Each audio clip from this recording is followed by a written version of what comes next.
A man humiliates himself on purpose, ruins every chance at friendship, and then sits alone in a filthy room, insisting he sees reality more clearly than everyone else. Why would anyone trust a mind that broken? Because Dostoevsky's underground man may understand something our comfort-obsessed age is desperate not to admit. Sometimes suffering tells the truth that happiness hides.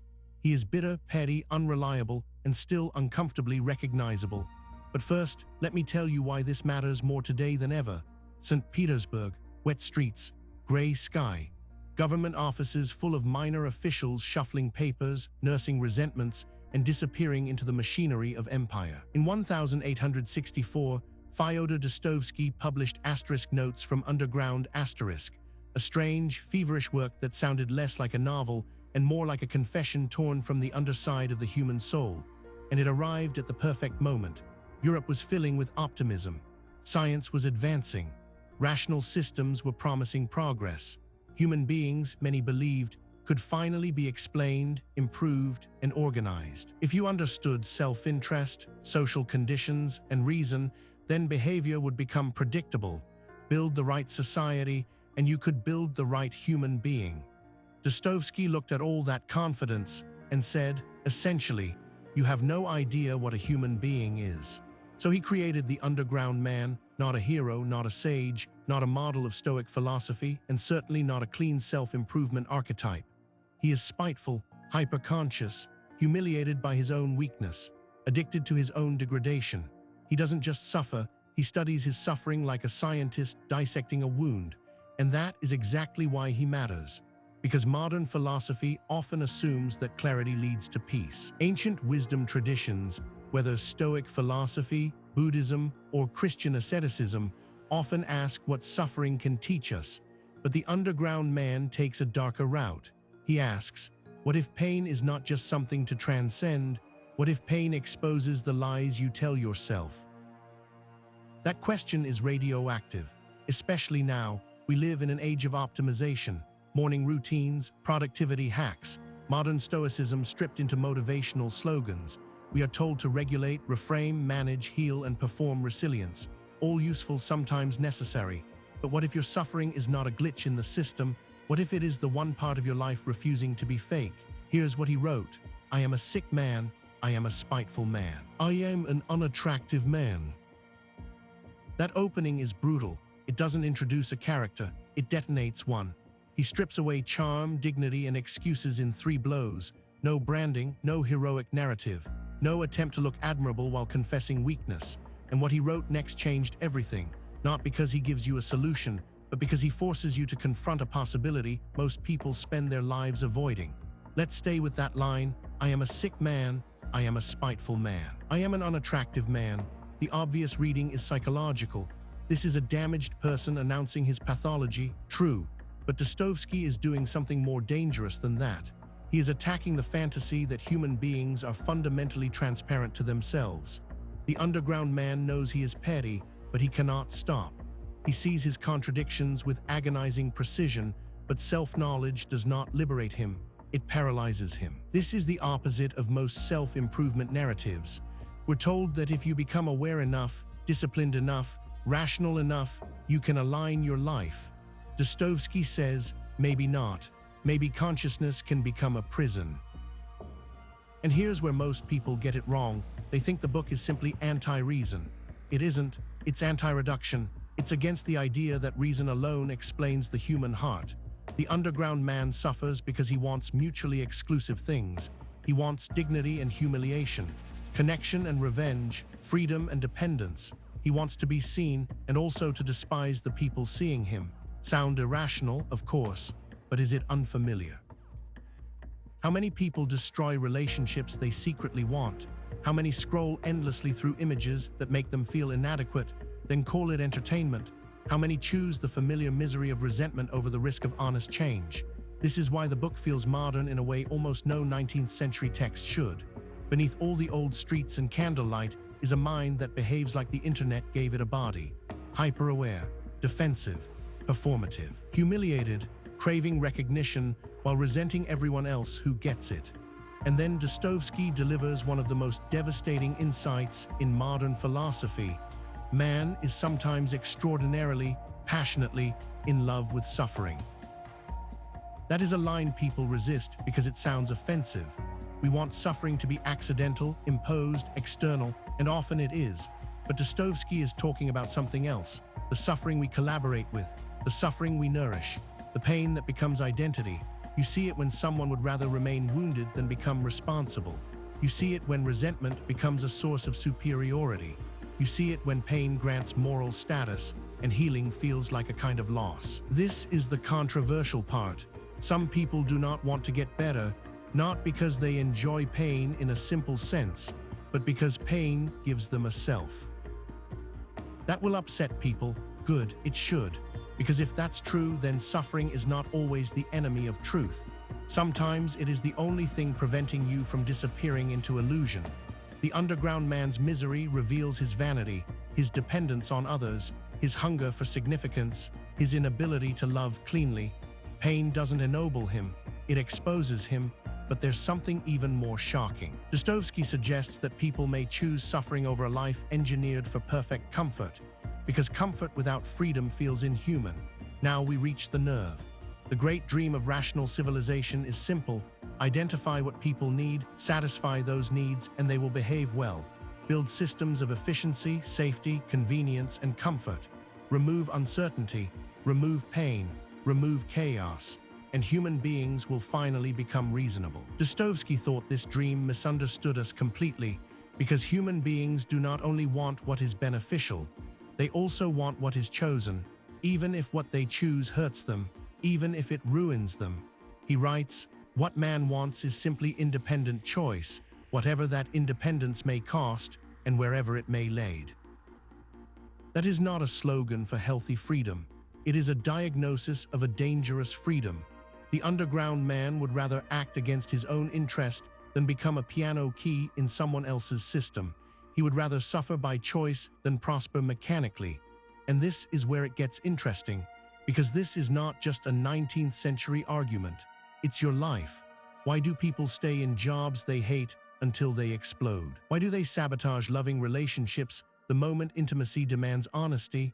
Why do some people reject wisdom the second it sounds too practical? Because advice can feel like domination. Order can feel like death.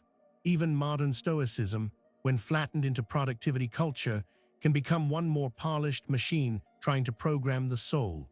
This is where Dostoevsky collides with Stoic philosophy in a fascinating way. Stoicism teaches that suffering can be transformed through judgment, discipline, and inner freedom. There is deep ancient wisdom in that. It offers life lessons that genuinely help. But Dostoevsky adds a warning. If you turn wisdom into a system that denies the chaos of desire, it becomes dishonest. You are not a marble statue, you are a conflict. And yes, here's the debatable statement.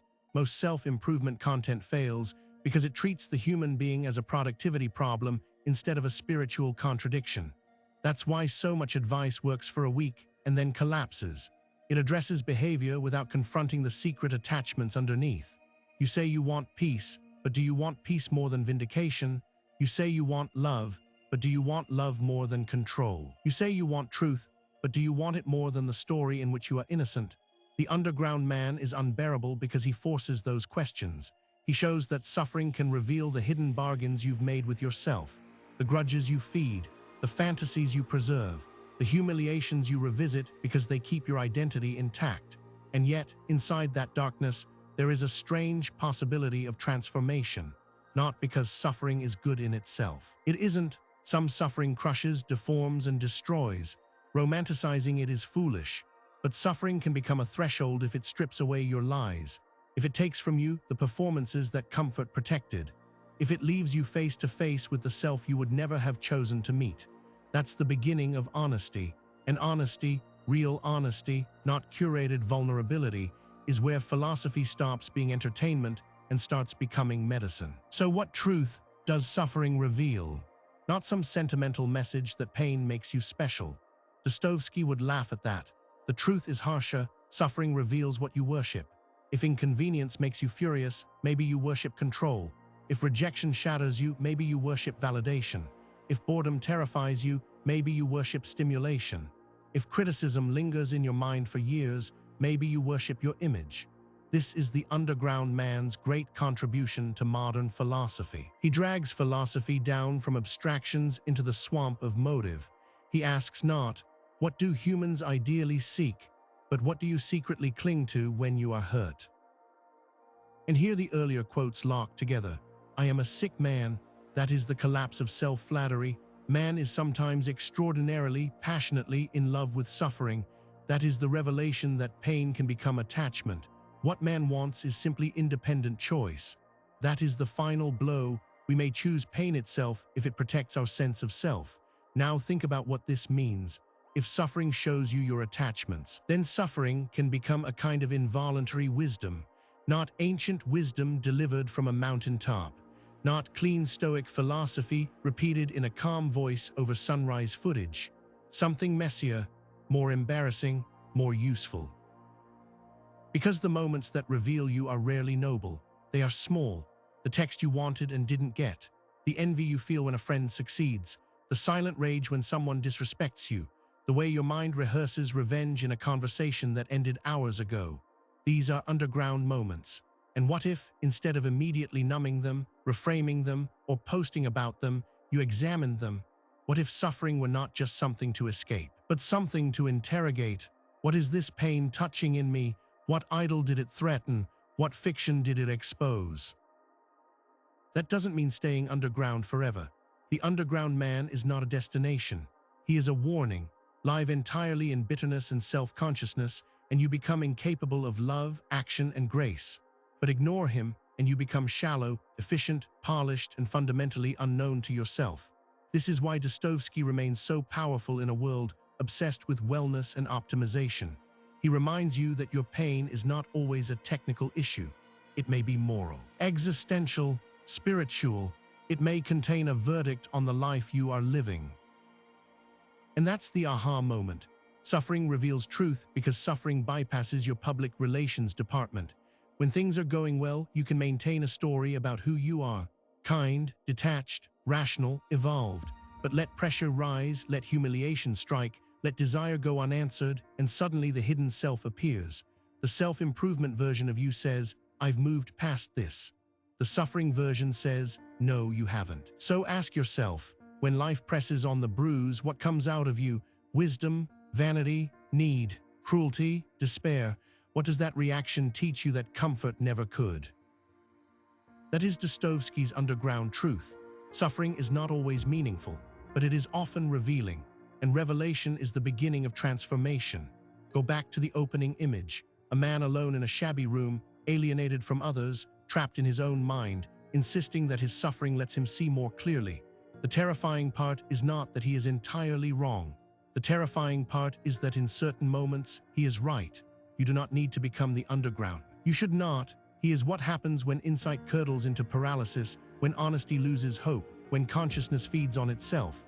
But you do need to learn from him, especially if you care about philosophy not as decoration, but as a way of living. So here is the challenge. For the next 7 days, when something small hurts, when you feel ignored, insulted, frustrated, jealous, anxious, do not rush to fix it. Do not drown it in distraction. Do not cover it with instant modern stoicism slogans. Instead, pause and ask 3 questions. What exactly am I feeling? What part of my identity does this threaten? And what truth about me is this pain revealing? Write the answers down, brutally, without poetry, without excuses. You may discover that your suffering is not random. It follows patterns, it circles the same wound, it exposes the same attachment. And once you see that clearly, you are no longer just reacting, you are learning. This is where Dostoevsky still surpasses much of modern philosophy. He refuses to let you stay abstract. He drags wisdom into the basement of the self. And strange as it sounds, that is a gift. Because whatever is exposed can be confronted. Whatever is confronted can be transformed. Most people will spend their entire lives avoiding this truth. Will you? Drop your interpretation in the comments. The best answers always come from this community. Suffering does not always make you deeper, but it always gives you a chance to become honest.